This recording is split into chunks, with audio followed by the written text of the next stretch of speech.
So this week we had the London Bullion Market Association's annual conference, this year held for the first time in Hong Kong. There were 700 and more people there, a new record for what one speaker rightly called the world's premier bullion industry event. The speakers and attendees represent each stage of the professional bullion chain, which gets gold and silver out of the ground and into secure vaults or a jewellery buyer's hands. Miners, refiners, professional vault operators, bank analysts, bullion dealers and bosses, plus the biggest manufacturers and retailers from India and China, the world's biggest consumer markets. The various presentations made on Monday and Tuesday were all excellent, the best yet in BullionVault's 4 years of attending the LBMA conference as full members of the association. You can download the slides for your own review at lbma.org.uk. But first, here's our pick of the top 5 single most important slides. First up, Professor Yu Yongding, formerly at the Chinese Central Bank, now at Cass Business School. He said China's economy has been more resilient to the recent global downturn than many Western analysts think, and showed this chart of quarterly growth rates in Chinese GDP.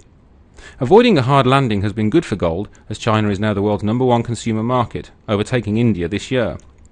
But the rebalancing which China needs, moving from export to domestic growth without exploding real estate prices, will be painful, he said.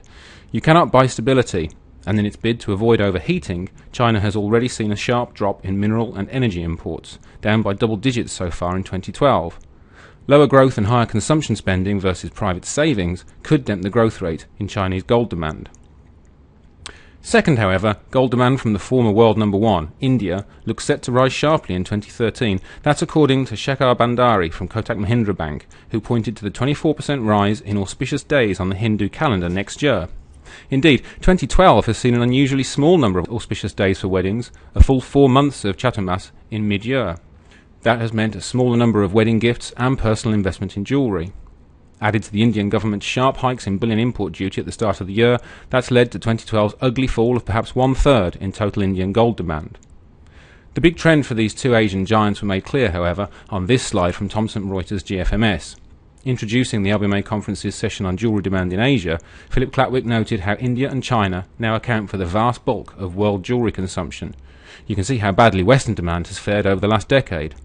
There's a newer and less well-known trend on this, our 4th chart, courtesy of Mark Farber.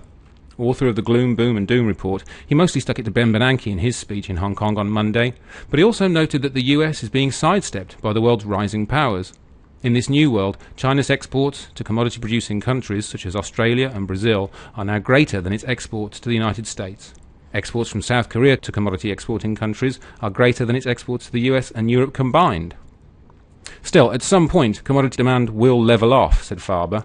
I'd rather be long precious metals than industrial commodities, he said.